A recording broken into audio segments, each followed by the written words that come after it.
बिस्मिल्लाहिर्रहमानिर्रहीम। अस्सलामु अलैकुम वरहमतुल्लाहि वबरकातुहू। दोस्तों, आज मैं आपको एक ऐसी बच्ची का वाकया सुनाऊंगा जो बचपन में ही मां बन गई।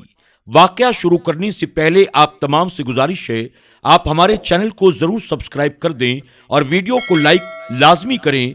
तो आइए देखते हैं आज की हमारी इस वीडियो को। मेरी नानी के गांव में एक जुबैदा नाम की औरत रहती थी। जुबैदा की दो बेटियां थीं। बड़ी बेटी का नाम सहर और छोटी का नाम गुलशन था। जुबैदा के शौहर असलम का टाइफाइड बुखार होने की वजह से इंतकाल हो गया था। इस वक्त जुबैदा की बेटी गुलशन 2 साल की थी। जुबैदा एक अनपढ़ और देहाती खातून थी।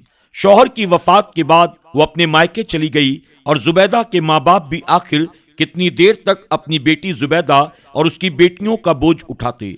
और उन्होंने जुबैदा से बात की कि बेटी, हम तुम्हारी दूसरी शादी करा देते हैं। अल्लाह जाने हमारी कितनी जिंदगी है, हमारे बाद में तुम किसके दर पर जाओगी। जुबैदा ने दूसरी शादी करने से इनकार कर दिया और अपनी बच्चियों को लेकर वापस अपने शौहर के घर चली आई। शौहर की संभाली हुई कमाई भी भला कितने दिन तक वो खाती। आखिरकार जुबैदा ने हार मान ली और दूसरी शादी करने का इरादा कर लिया। जुबैदा के दूसरे शौहर का नाम अकरम था। अकरम खुशदिल लेकिन सख्त तबीयत का मालिक था। अकरम जुबैदा की बेटियों को अपनी बेटियां समझता, वो उनसे बहुत ज्यादा मोहब्बत करता था। अकरम की बैग की फैक्ट्री थी। जुबैदा भी अकरम का साथ देने के लिए घर में बैग सीने लगी। जुबैदा और अकरम की शादी को 2 साल का अरसा गुजर गया। जुबैदा ने एक नन्हे शहजादे को जन्म दिया। अकरम बहुत ज्यादा खुश था कि अल्लाह ने मुझे बेटा अता किया है। अकरम की तवज्जो अब जुबैदा की बेटियों से कम होती जा रही थी और उसका पूरा रुझान अपने बेटे की तरफ हो गया। और उसका बेटा जरा सा भी रोता तो वो जुबैदा को डांटता कि भला ये क्यों रो रहा है। इसलिए जुबैदा का तकरीबन सारा ध्यान अपने बेटे ही की तरफ रहता। सहर या गुलशन जब भी अपनी अम्मी को कोई काम कहते तो जुबैदा सहर को कहती, बेटी तुम अब बड़ी हो रही हो, अपना काम खुद कर लिया करो, साथ में गुलशन को भी देख लिया करो। सहर ने तकरीबन ज्यादातर काम खुद ही करना शुरू कर दिया था। वो अपनी छोटी बहन गुलशन को कपड़े पहना देती, उसकी चोटियां भी बना देती। सहर की उम्र तकरीबन 12 साल की हो गई थी और सहर जिस बाजी के पास ट्यूशन पढ़ा करती थी उसकी शादी हो गई थी। सहर स्कूल नहीं जाती थी क्योंकि जुबैदा जिस गांव में रहती थी वहां पर कोई स्कूल नहीं था। इस बार सहर का अब्बू यानी अकरम चाहता था कि सहर 8वीं के पेपर दे और मैं उसको गवर्नमेंट स्कूल में दाखिल करवा दूं। जब सहर की ट्यूशन वाली बाजी की शादी हो गई तो जुबैदा ने अकरम से सहर की बात की कि बोर्ड के पेपर करीब हैं, सहर की ट्यूशन का क्या करना है। तो अकरम जुबैदा से कहने लगा, तुम फिक्र ना करो, मेरे भाई का बेटा शहर से MA इंग्लिश करके आया है, उसने ट्यूशन सेंटर खोला है, मैं उससे बात करता हूँ, लेकिन सहर को उधर ही रहना पड़ेगा। जुबैदा अपनी बेटी की पढ़ाई के लिए उसकी बात को मान गई। हाँ ठीक है, 1 महीने ही की तो बात है। अकरम सहर को अपने भाई के घर ले जाकर छोड़ आया। अपने भतीजे से बोला, यार वकास, ये मेरी बेटी सहर है, इसकी 8वीं के पेपर होने वाले हैं, इसको अच्छे से तैयारी करवा दो, जब तक पेपर नहीं हो जाते ये यहीं पर तुम लोगों के साथ रहेगी। तो वकास ने कहा, चाचा जान आप जरा भी फिक्र ना करें, इंशाअल्लाह सहर पास हो जाएगी। सहर अब वकास के घर में रहने लगी थी। जब सारे बच्चे अपने अपने घरों को चले जाते थे तो सहर उदास हो जाती थी।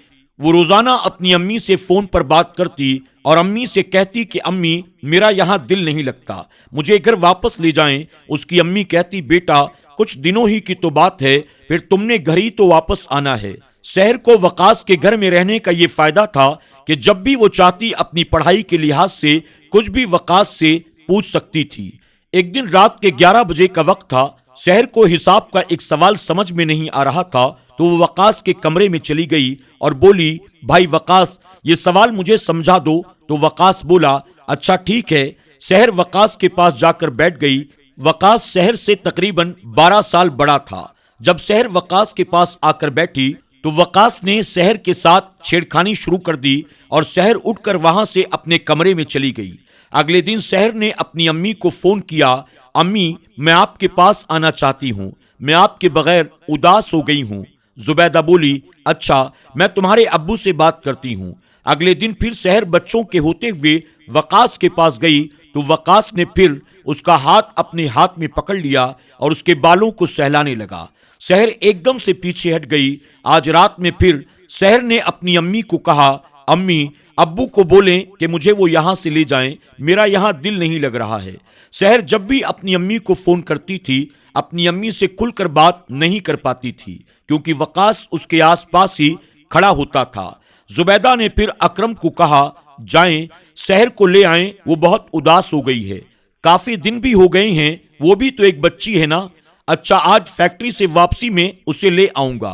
रात के वक्त सहर का अब्बू अकरम अभी सोच ही रहा था कि सहर को जाकर घर ले जाना है। अचानक एक इमरजेंसी 1000 बैग का ऑर्डर आ गया। तो अकरम के मुलाजिम घर जा चुके थे। वहां बस वो और 2 मुलाजिम मौजूद थे जो फैक्ट्री ही में रहते थे। 1000 बैग का ऑर्डर अकरम ने अपने मुलाजिमों के साथ मिलकर तैयार कराया। जुबैदा ने अकरम को बहुत फोन किया, लेकिन फैक्ट्री में मशीनें चलने की वजह से अकरम को पता न चल सका। इधर वकास के घर वाले किसी शादी में चले गए थे। आज घर में वकास और सहर दोनों अकेले थे। वकास सहर के कमरे में आया और कहने लगा, सहर आज तुम्हें कुछ पढ़ना नहीं था। और सहर ने यह सुनते ही अपनी आंखें नीची कर ली। जब वकास सहर के करीब आकर बैठा तो सहर उठकर वहां से जाने लगी। वकास ने एकदम से उसको बेड पर धक्का दिया और सहर को अपनी हवस का निशाना बना लिया। अगले दिन सहर का अब्बू अकरम उसको जब लेने के लिए आया तो बोला, मुझे तो लगता है तुम्हें पढ़ाई में कोई दिलचस्पी नहीं है, जो रोजाना अपनी अम्मी को फोन करके कहती हो कि मुझे यहां से ले जाओ, मुझे यहां से ले जाओ। तो अकरम की इस बात पर वकास भी कहने लगा, हाँ चाचा जान, आप सच कहते हैं, इसको पढ़ाई में कोई दिलचस्पी नहीं है। जिस दिन से आई है बस यही रट लगा रखी है, मुझे घर वापस जाना है, मुझे घर वापस जाना है। तो अकरम बोला, बेटा वकास, मैं ही पागल था जो इनके शौक पूरे करने चला था। भला आज तक कोई सौतेली औलाद भी किसी की अपनी बनी है? ये सौतेली औलाद ने भी किसी की ख्वाहिश पूरी की है। आज इस लड़की ने बता दिया कि मैं इसका सौतेला बाप हूं। ये कहकर अकरम सहर को अपने साथ लेकर घर चला आया। सहर जब घर आई तो अपनी अम्मी के गले लगकर बहुत रोई और अपनी अम्मी को वकास के बारे में सब कुछ साफ साफ बता दिया कि अम्मी, पहले तो वो मुझे 4 से 5 दिन तक छेड़ता रहा और जिस दिन घर में कोई नहीं था उस दिन उसने मेरे साथ ज्यादती की। मैंने उसको बहुत रोका लेकिन वो बाज नहीं आया। जुबैदा ने जब ये बात अपने शौहर अकरम को बताई तो अकरम ने फौरन अपने भतीजे वकास को फोन किया कि वकास, तुमने आखिर ये क्या हरकत की? तो वकास बोला, चाचा जान, आजकल तो नेकी का कोई जमाना ही नहीं है। मैंने तो आपके साथ नेकी की थी और आपने मुझे उसका ये सिला दिया है। अल्लाह जाने कि आपकी बेटी कहां से मुंह काला करवा कर आई है और आप उसका इल्जाम मुझ पर थोप रहे हैं। अकरम ने वकास की ये बातें सुनी तो उसने जुबैदा से कहा, करवा दी ना मेरी बेइज्जती। मेरा भतीजा कह रहा है मैंने तो कुछ भी ऐसा नहीं किया और ना ही मुझे इसके बारे में कुछ मालूम है।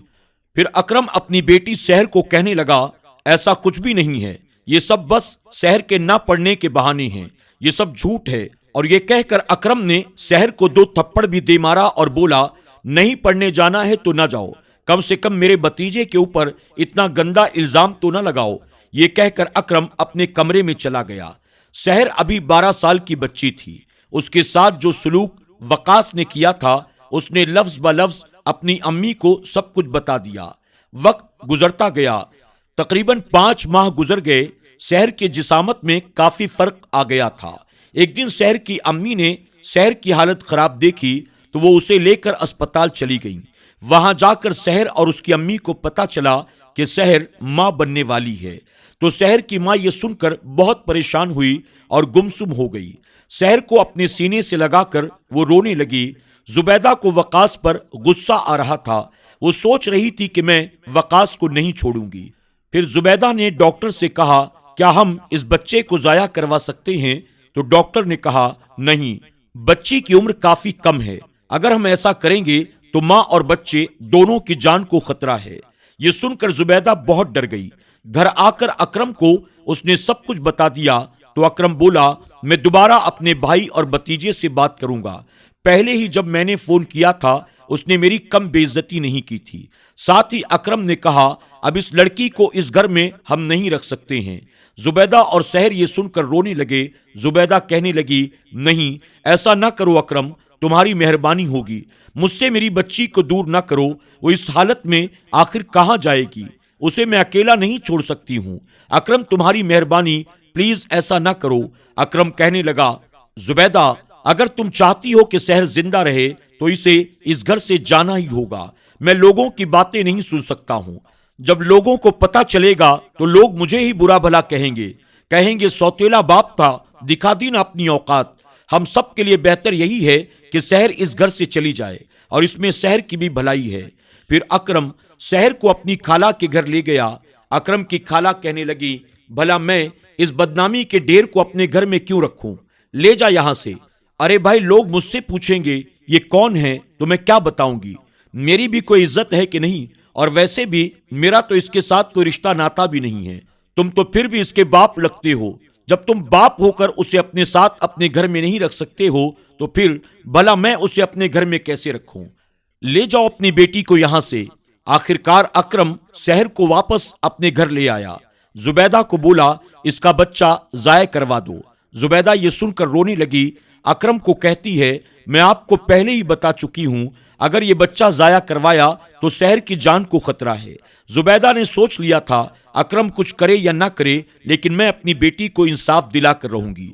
اگلے دن زبیدہ سحر کو لے کر وقاص کے گھر چلی گئی۔ جب زبیدہ وقاص کے گھر جاتی ہے، وقاص اپنی چاچی زبیدہ اور سحر کو دیکھ کر چونک جاتا ہے، اور وقاص کے چہرے کا رنگ بدل جاتا ہے۔ زبیدہ وقاص کے چہرے کے تاثرات کو دیکھ کر اندازہ لگا لیتی ہے کہ اسی کمینے نے میری بیٹی کے ساتھ زیادتی کی ہے۔ وقاص کے ماں باپ کہتے ہیں، بہن بیٹھیں، کیا لیں گے آپ؟ تو زبیدہ بولی، کچھ نہیں، بس میں یہاں سے گزر رہی تھی تو سوچا کیوں نہ آپ سب کا حال چال پوچھتی چلوں۔ اس کے بعد زبیدہ سحر کو لے کر واپس گھر آ گئی۔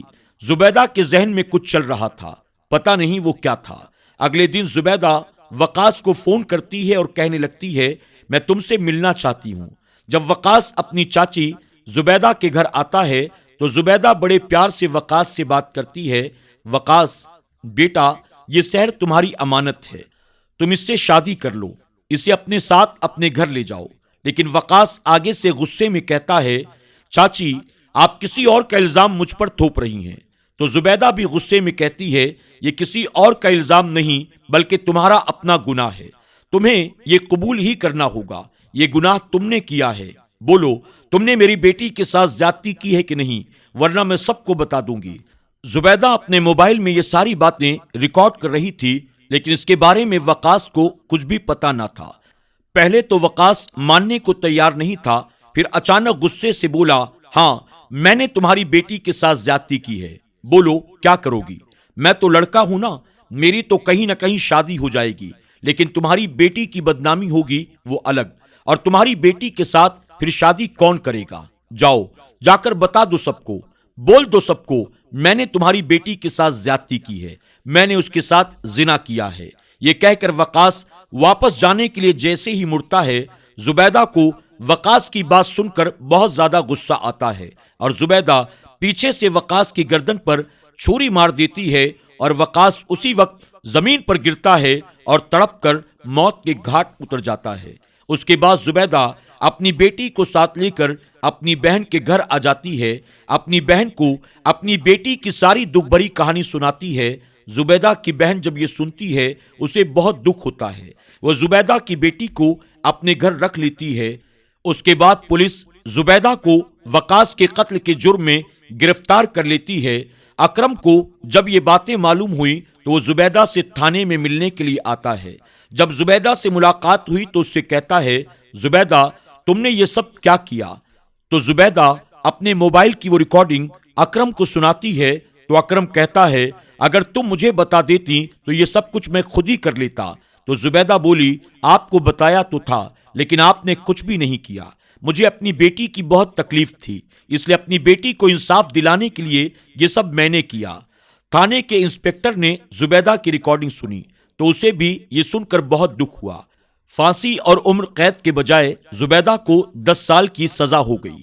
ادھر زبیدہ کی بیٹی سحر نے ایک مردہ بچے کو جنم دیا۔ سحر کی خالہ اس سے بہت زیادہ پیار کرنے لگی تھی، اور وہ زبیدہ اور اس کی بیٹی سحر کی حقیقت کو اچھی طرح سے جانتی تھی۔ سحر کی خالہ جانتی تھی کہ میری بہن زبیدہ بہت تکلیفوں سے گزری ہے، اس لیے اس نے سحر کی شادی اپنے بیٹے کے ساتھ کر دی اور سحر آج اس گھر میں خوشحال زندگی گزار رہی ہے۔ دوستوں، ماں زبیدہ نے اپنی بیٹی سحر کو انصاف دلانے کے لیے جو خود وقاص کو موت کی سزا دے دی، کیا وہ اس کا حقدار تھا؟ اس کے بارے میں آپ کی کیا رائے ہے؟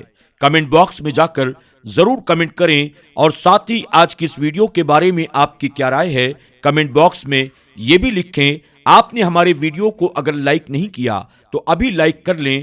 آپ ہمارے چینل پر اگر نئے ہیں، آپ نے اسے سبسکرائب نہیں کیا تو فوراً سبسکرائب کر لیں، اور آئندہ آنے والے ایسے ہی ویڈیوز کی نوٹیفیکیشن کے لیے بیل آئیکن پر کلک کرنا نہ بھولیں۔ تو دوستوں، آج کی ویڈیو میں بس اتنا ہی۔ انشاءاللہ بہت جلد ایک اور نئی اور دلچسپ ویڈیو کے ساتھ آپ کی خدمت میں حاضر ہوں گے۔ تب تک کے لیے ہماری پوری ٹیم کو اجازت دیں۔ اللہ حافظ۔